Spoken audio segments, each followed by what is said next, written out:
Terus masuk sedikit ke masalah itu Pak, Oke. open posisi. Ya. Itu kita setiap hari itu kalau Mm. pengalaman Bapak kira-kira di jam berapa bagusnya kita open posisi? Oke.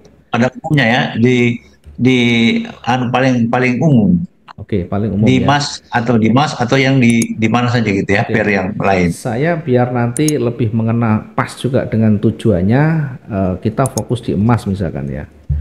Ya, Fokus di oke. emas.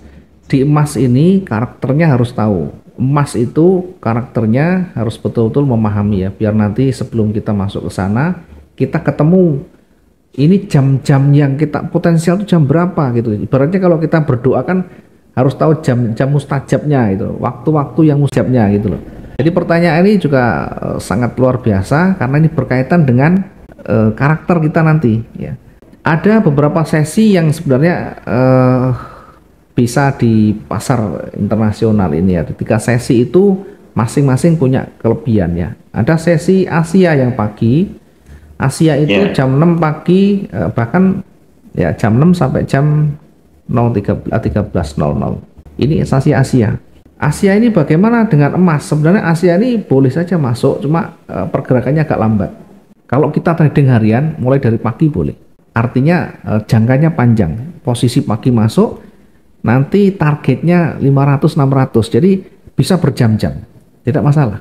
Tapi kalau mengarah ke scalping, itu saya lebih condong ke sesi Eropa Amerika. Eropa itu jamnya adalah 14.00 waktu Indonesia Barat ya, Gorontalo nanti menyesuaikannya. Jamnya 14.00 waktu Indonesia Barat atau GMT plus 7 standarnya. Ini sampai dengan 22 malam WIB. Ya mungkin di sana tambah 1 jam mungkin ya. ya, Ini jam-jam yang mulai cocok untuk scalping. Dan yang paling menarik lagi pertemuan dua pasar ya. Ada sesi Amerika atau sesi ya sesi Amerika ya. Amerika itu jamnya atau sesi pasarnya ini berkaitan dengan waktu soalnya. Di kita itu malam, di sana siang. Sehingga pasar baru banknya itu bukanya siang. Kita sudah malam nanti. Itu yang bedakan. Jadi pasar itu berdasarkan waktu yang negara yang bersangkutan. Dibagi menjadi 3 sesi, ada Eropa, Asia, Eropa, dan Amerika. Amerika itu dimulai atau masuk, baru mulai masuk itu jam 19.00 sampai 03.00.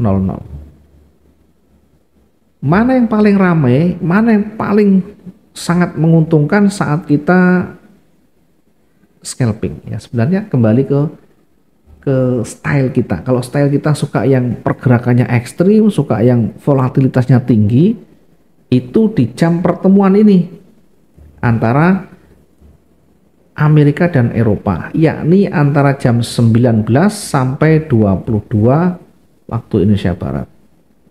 Inilah puncak di pasar yang sangat besar.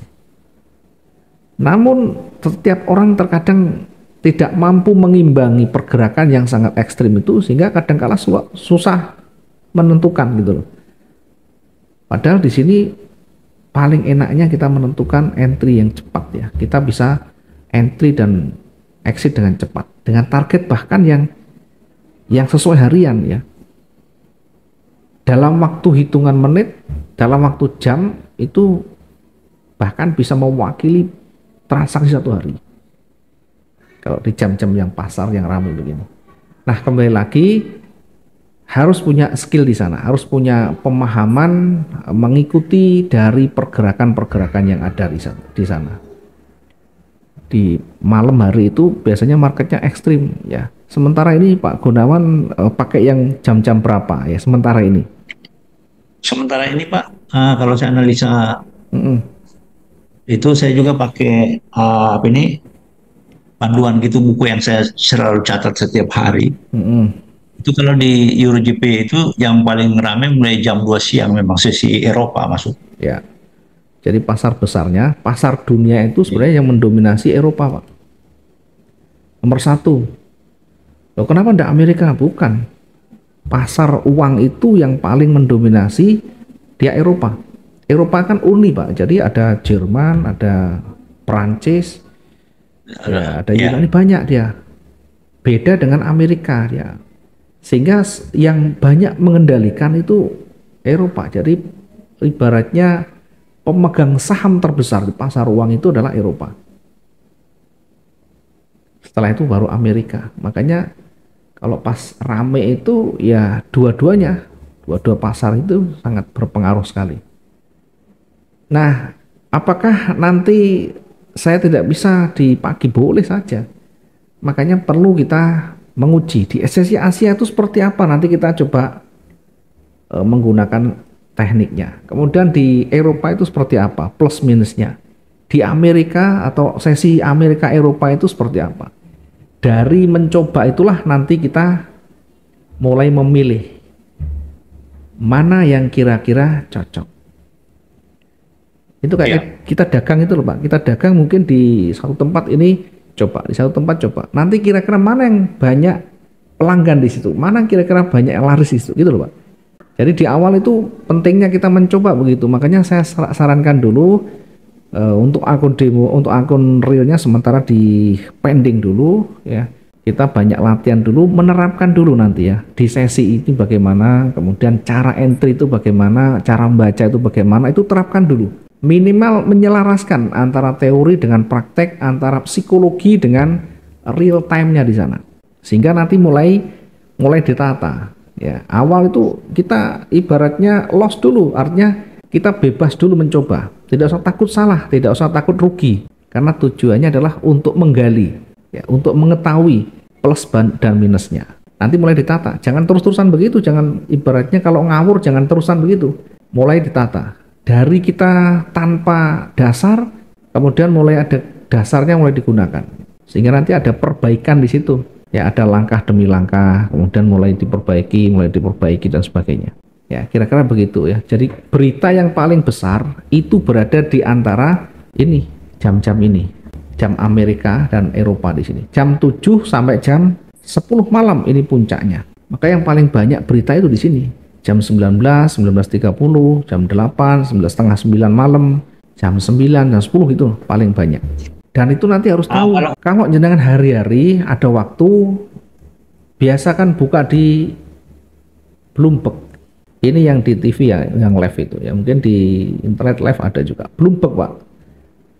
Yang selain ini ada juga namanya CNBC. Kalau saya langganan dua ini, artinya selalu saya buka di sini. Bloomberg dan CNBC. Ini hanya untuk melihat berita-berita isu-isu pentingnya. Ya, hanya untuk melihat isu-isu pentingnya. Nanti di situ akan kelihatan. Dari sisi secara spesifik, ya spesifiknya nanti kita bisa melihat, bisa buka di forexfactory.com atau www, biasa dipakai ini forexfactory.com. Ini untuk melihat secara detail ada berita apa hari ini berkaitan dengan pasar uang, berkaitan dengan pair yang kita gunakan. forexfactory.com. Kalau tidak bisa dibuka, ya biasanya ini yang dulu normal sekarang agak susah. Bisa coba dengan Opera. Kalau Opera tidak bisa, maka terpaksa harus menggunakan VPN ya. Download dulu VPN-nya. Kalau sudah, nanti baru buka ini, pasti bisa. Nah, cara membaca nanti kita bahas berikutnya ya. Cara membaca karena ini sangat panjang ya. Selain kita membaca berita ini, kita harus tahu teknikal. Gabung di sana. Berita ini tidak akan terpengaruh besar kalau teknikalnya kuat. Kalau ibaratnya sentimen akan muncul di sana. Berita bisa kalah dengan sentimen pasar, Pak. Sebaliknya, tren bisa kalah dengan berita. Trennya naik, ada berita ledakan misalkan di Amerika, boom, langsung anjlok Pak, dolar anjlok, emasnya pasti melesat nanti. Kenapa? Karena orang takut menyimpan dolar, lebih aman menyimpan emas, sehingga dia bisa menjual dolarnya mengganti dengan emas. Itu pengaruh, sangat berpengaruh sekali. Dalam hitungan detik bahkan bisa melesat dengan sangat cepat.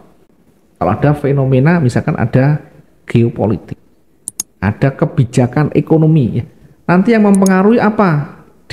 Kalau di emas itu yang mempengaruhi adalah kebijakan-kebijakan ekonomi Amerika. di US. Karena XAU pasangnya dengan USD. Kecuali XAU Euro ya, misalkan begini, tapi jarang ya. Yang ada XAU USD. Kalau kita XAU USD yang kita lihat, yang kita baca nanti hanya US dollar. Karena yang berpengaruh di sana. Apakah yang lain tidak berpengaruh? Ya berpengaruh, tetapi yang paling dominan adalah US dollar.